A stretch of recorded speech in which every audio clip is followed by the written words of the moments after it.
ஏன் சார் இன்னைக்கும் நீங்க சரக்கடிக்க அந்த மகா தான் காரணமா? இந்த சேலம் எக்ஸ்போ ஆர்டர் கையை விட்டு போனதுக்கு யார் காரணமோ, போட்ட பிளான் எதுவுமே ஒர்க் அவுட் ஆகாம அந்த ஸ்வேதா முன்னால அசிங்கப்பட்டு திரும்பி வந்ததுக்கு யார் காரணமோ அவதான்டா நான் இப்ப சரக்கு அடிக்கிறதுக்கு காரணம். இதை தானே நான் ஷார்ட்டா மகா தானே காரணமான்னு கேட்டேன். ஆமான்னு நீங்களும் ஷார்ட்டா சொல்லிருக்கணும் சார். டேய், உள்ள எரிஞ்சிட்டு இருக்கிற நெருப்பு ஒரு வார்த்தையில அணையாதுரா. இப்ப மட்டும் அணைஞ்சிருமா சார்? அந்த மகாவை அழிக்கிற வரைக்கும் அணையக்கூடாது சார். ஆமாண்டா குணா, அந்த மகாவை அழிக்கிறதுக்குன்னே அந்த நெருப்பு இப்படி சரக்க ஊத்தி ஊத்தி பெருசா எரிய வச்சிட்டு இருக்கேன். மகா விட்ட மாட்டேன் மகா உன்னை. சார் நீங்க சொல்லும்போது கரெக்டா மணி அடிக்குது சார். அப்ப நீங்க சொன்னது நடக்கும் சார். அந்த மகாவை நீங்க அழிக்கிறது கன்ஃபார்ம் சார். முதல்ல போய் கதவை யாருன்னு போறேன் சார். போறேன் சார். இந்த போறேன். இப்பதான் லைட்டா சுருக்கு நேரம் சார். என்ன சார்? நான் ஊர்ல இருந்து வந்தது தெரிஞ்சு ஒருவேளை திவ்யா வந்திருந்தா?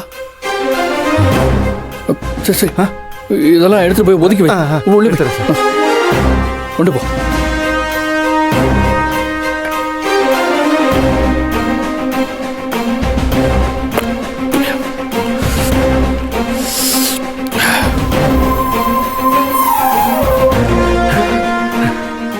மறைச்சிட்டேன் சார். நான் போய் கூட்டு வந்தேன். போ.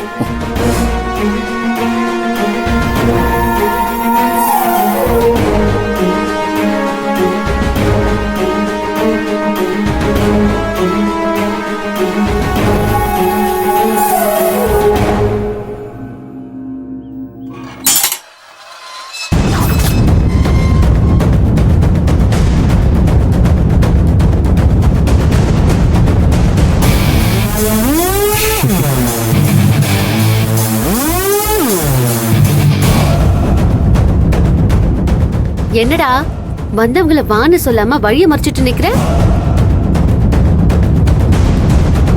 நீங்க வாங்க. என்னடா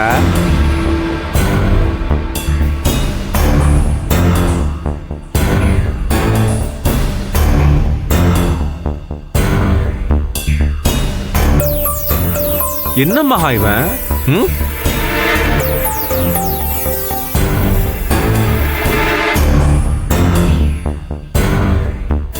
வாங்க உட்காருங்க. பாத்தியாடா, உன் சாருக்கு தெரிஞ்ச மரியாதை கூட உனக்கு தெரிய மாட்டேங்குதே. என்னடா தம்பி, இன்னும் இவனை கூட வச்சுக்கிட்டே சுத்திட்டு இருக்க? அவனும் என்னதான் மகா பண்ணுவான்? நீ அக்காவா பொறுப்பா ஒரு பொண்ணை பார்த்து கல்யாணம் பண்ணி வச்சிருந்தன்னா அவளை கூட்டிக்கிட்டு சுத்தி இருப்பான். உனக்கு தான் தம்பி மேல பாசமே இல்ல. என்னங்க இப்படி சொல்லிட்டீங்க? அஸ்வின் மேல, அதுவும் என் தம்பி மேல பாசம் இல்லாமல வீடு தேடி வந்திருக்கேன். பாவம், சேலம் எக்ஸ்போ ஆர்டர் எடுக்க முடியலையேன்னு அழுதுகிட்டு இருப்பானே. சரக்கு அடிச்சு உடம்புக்கு எடுத்துக்க வேண்டான்னு ஆறுதல் சொல்லிட்டு போலான்னு நான் வந்திருக்கேன். எனக்கு போய் பாசம் இல்லைன்னு சொல்லிட்டீங்களே, போங்க நீங்க. சரி தம்பி, நீயே சொல்லு. இவ்ளோ நேரம் சரக்கு அடிச்சுட்டு மகா உன்னை அழிக்காம இந்த அஸ்வின் ஓய மாட்டான்னு சபதம் எல்லாம் எடுத்துக்கிட்டு தானே இருந்தேன். உங்களுக்கு எப்படி தெரியும்? நாங்க பேசுனது வெளியில கேட்டுச்சு போல.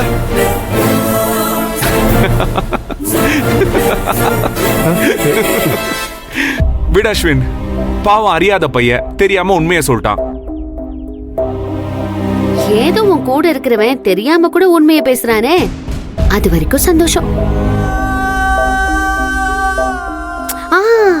சந்தோஷம்னு சொல்லும் போதுதான் நான் எதுக்கு வந்தேன்னு ஞாபகம் வருது.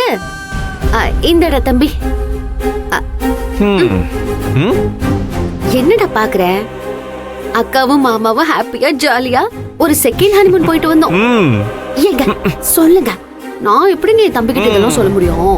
ஆமா அஸ்வின், ரெண்டு பேரும் ஜாலியா சேலம் எக்ஸ்போ ஆர்டர் கிடைச்ச சந்தோஷத்தை செலிப்ரேட் பண்ணணும்னு அப்படியே ஏற்காடு வரைக்கும் ஒரு ட்ரிப் போயிட்டு வந்துட்டோம். ஆனா அங்க போயும் என்னால உன்ன மறக்கவே முடியலடா தம்பி. அதான் உனக்கு மலை தேனு பலாப்பழம் எல்லாம் வாங்கிட்டு வந்திருக்கேன். ஹ, நீயாச்சும் இந்த அக்காவோட பாசத்தை புரிஞ்சுக்கோடா.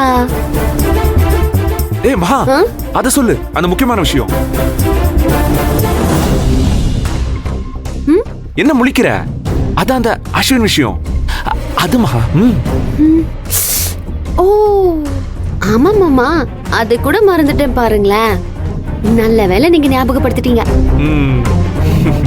ஏ தம்பி, அது ஒண்ணும் இல்லடா. ஏற்காடுல எங்க பார்த்தாலும் ஒண்ணு பாக்குற மாதிரியே ஒரு ஃபீலிங். என்ன மகா இவன்? நீ சொல்றத நம்பாத மாதிரியே பாத்துக்கிட்டு இருக்கான். ஆதாரத்தை காட்டிடு. இத பாரு.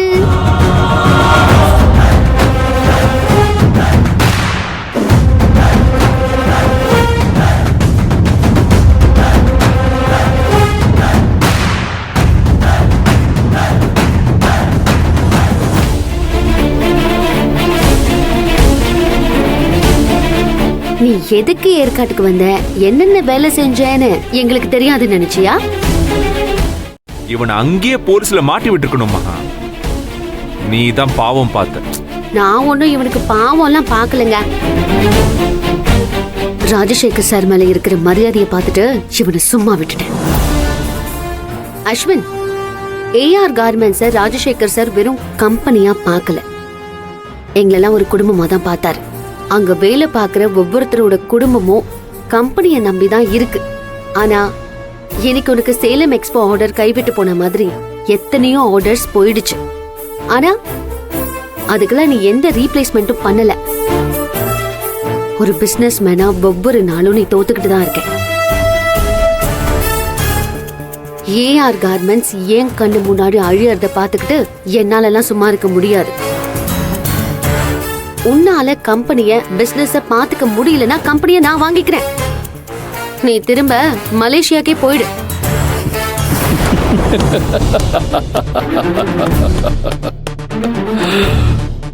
டேய் சார், அக்கா மூச்சை பிடிச்சு 3 பக்கத்துக்கு பேசியிருக்காங்க.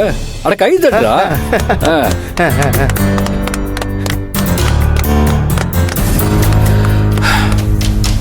சூப்பர்க்கா, சூப்பர். நானே ஒரு நிமிஷம் என்ன தோத்து போன ஒரு பிசினஸ் மேனா நினைச்சிட்டேன். அப்படி இம்ப்ரெஸ் பண்ணிட்டேன் என்ன. இப்படி பேசி பேசி தான் எங்க அப்பாவையும் இம்ப்ரெஸ் பண்ணிட்டியோ? நானும் பார்த்துக்கிட்டே இருக்கேன். ஐயோ மாமா மாமா மாமா, விடுங்க விடுங்க விடுங்க. நானும் பார்த்துக்கிட்டே இருக்கேன். எப்ப பார்த்தாலும் நான் பேசும்போதே வந்து குறுக்க பேசுற. கொஞ்ச நேரம் ப்ளீஸ், நான் பேசி முடிக்கிற வரைக்கும் அமைதியா இரு.